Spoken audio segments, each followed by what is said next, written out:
Hello friends, welcome to my health and tasty recipe চ্যানেলে। তো আজকে তোমাদের সাথে শেয়ার করব গরম গরম পাট পাতার মুচমুচে পকোড়া। গরম গরম ডাল ভাতের সঙ্গে অথবা চা কফির সাথে জাস্ট জমে যাবে। তোমরা একবার আওয়াজটা শুনে নাও।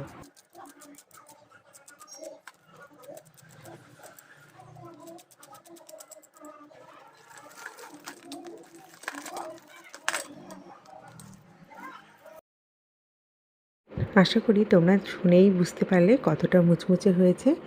বন্ধুরা, আমি এখানে 100 গ্রাম মতো মটর ডাল নিয়েছি। মটর ডালটাকে আমি 3 থেকে 4 ঘন্টা জলে ভিজিয়ে রাখবো। বেশি আগে ভেজানোর কোনো প্রয়োজন নেই, 3-4 ঘন্টা আগে ভেজালেই চলবে। এখন পাট শাকগুলো বাছতে বসে গেছি। এখন এখান থেকে আমি পকোড়া করার জন্য একদম নিখুঁত পাট শাক আমি নিয়ে নিচ্ছি। তবে আমার সাথে আমার ছেলেও রয়েছে, আশা করি তোমরা দেখে বুঝতে পারছো, ও আমার কাজে হেল্প করে দিচ্ছে। পাট শাকগুলো আমার নেওয়া হয়ে গেছে। এখন যে কটা পাট শাকের বড়া আমি পকোড়া তৈরি করব, সেগুলোকে আলাদা করে নিয়েছি।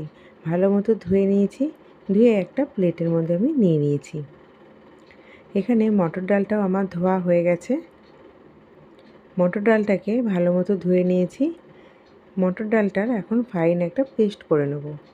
মটর ডাল দিয়ে এরকম একটা পকোড়া খেয়ে দেখো বন্ধুরা, একবার খেলে কিন্তু বারে বারেই বানাতে ইচ্ছে করবে, এত সুন্দর টেস্ট হয়। আর নিরামিষের দিনে কিন্তু এরকম পকোড়া হলে গরম গরম ডাল ভাতের সাথে খেতে দুর্দান্ত লাগে। তাই একবার এই পাট শাকের পকোড়াটা তৈরি করে দেখতে পারো। আমি মটর ডালগুলো একটা মিক্সার জারে নিয়ে নিলাম, আর একটা মাত্র কাঁচা লঙ্কা দিয়েছি, সামান্য আদার টুকরো দিয়েছি। তোমরা তোমাদের স্বাদ মতো ঝাল এখানে কম বেশি করে নিতে পারো। ফাইন পেস্ট আমি তৈরি করে নিয়েছি। এখন একটা প্লেটের মধ্যে মটর ডালের পেস্টটাকে আমি ঢেলে নিচ্ছি। তবে হ্যাঁ বন্ধুরা, গুরুত্বপূর্ণ একটা কথা বলে রাখি, মটর ডাল পেস্ট করবার সময় একদমই জল দেবে না। যদি প্রয়োজন হয় 1 চামচ জল এখানে ব্যবহার করো। এখন পাট শাকগুলোকে একটু বড় বড় করেই আমি কেটে রাখবো, খুব একটা মিহি করে কাটবো না। শাক কোচানোর মতো করে একদমই কাটবো না, একটু বড় বড় করে শাকটাকে আমি কেটে নিচ্ছি। এতে কী হবে, আমার পকোড়াটা তৈরি করতে খুব সুবিধা হবে। শাকটা আমার কাটা হয়ে গেল। এখন শাকটাকেও আমি মটর ডালের পেস্টের মধ্যে নিয়ে নিচ্ছি। আজকের রেসিপিটা যদি তোমাদের ভালো লেগে থাকে বন্ধুরা, অবশ্যই পুরো ভিডিওটা দেখার পর একটি লাইক করে দিও। কমেন্টস বক্সে তোমাদের মতামত জানিও। বেশি বেশি করে শেয়ার করে দিও বন্ধুবান্ধব আত্মীয় স্বজনের কাছে। আর নতুন বন্ধু যদি কেউ এসে থাকো, প্লিজ আমার চ্যানেলটিকে সাবস্ক্রাইব করে দিও, আর পাশে থাকা বেল বাটনটি প্রেস করে দিও। তো বন্ধুরা, এখানে আমি নিয়ে নিলাম স্বাদ মতো লবণ, পরিমাণ মতো হলুদ, 1/2 চামচ চিলি ফ্লেক্স। যদি তোমাদের ঘরে কোনো রকম চাট মশলা থেকে থাকে বা আমচুর পাউডার, এখানে 1/2 চামচ ব্যবহার করো, খেতে আরও সুন্দর লাগবে। সমস্ত কিছু দিয়ে ভালো মতো আমি এখন মিশ্রণটি মেখে নিচ্ছি। আজকের এই পকোড়াটা খেতে কিন্তু দুর্দান্ত হয়েছে। এরকমভাবে মটর ডাল দিয়ে একবার পাট শাকের পকোড়াটা তোমরা তৈরি করে দেখতে পারো। এখন এর মধ্যে আমি আরও একটা জিনিস দেবো, যার জন্য কিন্তু পকোড়াটা আরও বেশি মুচমুচে হবে। আমি এর মধ্যে দিয়ে দেবো 2 চামচ মতো বেসন। বেসনটা দিলে কিন্তু আরও বেশি মুচমুচে হবে। তবে বন্ধুরা, তোমরা চাইলে এখানে 1 চামচ চালের গুঁড়ো ব্যবহার করতে পারো। তবে আমি চালের গুঁড়ো দিইনি, চালের গুঁড়ো ছাড়াই আজকের এই পকোড়াটা তৈরি করেছি, এবং খেতে দুর্দান্ত হয়েছে যেহেতু মটর ডাল দেওয়া রয়েছে। এখন ছোট ছোট করে বলের শেপ করে পকোড়াগুলো আমি ভেজে নেব। তোমাদের যেরকম শেপ পছন্দ সেরকম শেপে কিন্তু তোমরা পকোড়াগুলো ভাজতে পারো। এরকম পকোড়া একবার বাড়িতে বানিয়ে দেখো বন্ধুরা, খেতে কিন্তু ভীষণ ভালো লাগে। সন্ধ্যাবেলা চা কফির সাথে অথবা নিরামিষের দিনেও কিন্তু খেতে দুর্দান্ত লাগে। পকোড়াগুলো ভাজার জন্য ফ্রাইং প্যান গ্যাসে বসিয়ে দিয়ে তার মধ্যে পর্যাপ্ত পরিমাণে আমি তেল দিয়ে দিয়েছি। চামচের মাধ্যমে এরকম ছোট ছোট বলের শেপে কিন্তু পকোড়াগুলো তেলের মধ্যে দিয়ে দিতে পারো।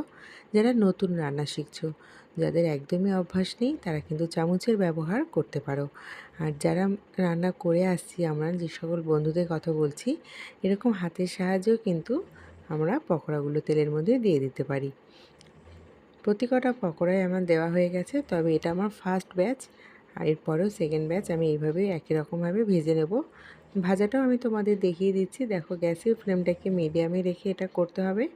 একটা পিঠ 2 থেকে 3 মিনিট ভাজা হওয়ার পর কিন্তু উল্টে দিতে হবে।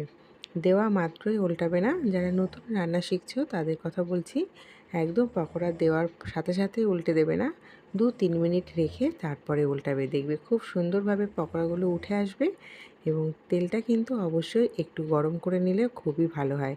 ঠান্ডা তেলে কখনোই পকোড়া ছাড়বে না, তাহলে কিন্তু একটা পকোড়াও ভালো করে ভাজা হবে না, উল্টে পকোড়াগুলো নষ্ট হয়ে যাবে। দেখো বন্ধুরা, সেকেন্ড ব্যাচটাকেও আমি সেমভাবে ভেজে নিচ্ছি এবং খেতে কিন্তু অসাধারণ লাগছে। এরকম পকোড়া তোমরা কিন্তু কফি দিয়েও, চায়ের সঙ্গে কফির সাথে অথবা সস দিয়েও বাচ্চাদেরকে দিলে কিন্তু বাচ্চারাও খেয়ে নেবে। আর নিরামিষের দিনে এরকম একটা পকোড়া থাকলে কিন্তু আর কিছুই লাগবে না। তো বন্ধুরা, আমার কিন্তু সেকেন্ড ব্যাচটাও ভাজা হয়ে গেছে দেখো। আর গ্যাসের ফ্লেমটাকে মিডিয়ামে রেখে এটা আমি করছি। বেশি হাইতে দিলে কিন্তু পকোড়াগুলো কালো হয়ে যাবে, তো সেদিকটা মাথায় রেখে চলতে হবে। আমার পকোড়াগুলো ভাজা হয়ে গেছে, এখন তোমাদের সার্ভ করে দেখাচ্ছি কতটা মুচমুচে হয়েছে এবং কতটা সুন্দর দেখতে লাগছে। তোমরাও চটজলদি পাটপাতার এরকম পকোড়া বাড়িতে তৈরি করে নাও, নিরামিষের দিনে হোক অথবা চা কফির সঙ্গে সন্ধ্যাবেলায় আড্ডা দিতে দিতে বেশ জমে যাবে। আজকের রেসিপিটা কেমন লাগলো অবশ্যই কমেন্ট বক্সে মতামত জানিও। ভালো লাগলে লাইক কমেন্ট শেয়ার করে চ্যানেলটি সাবস্ক্রাইব করে দিও। আমার সঙ্গে থাকার জন্য অসংখ্য ধন্যবাদ জানিয়ে রেসিপিটা আজকে এখানেই শেষ করছি। আবার চলে আসবো নতুন একটা রেসিপি নিয়ে। ভালো থেকো, সুস্থ থেকো আর এইভাবেই আমার পাশে থেকো বন্ধুরা। আজকের মতো আমি এখানে বিদায় নিলাম। দেখা হচ্ছে নতুন একটা রেসিপিতে। টাটা।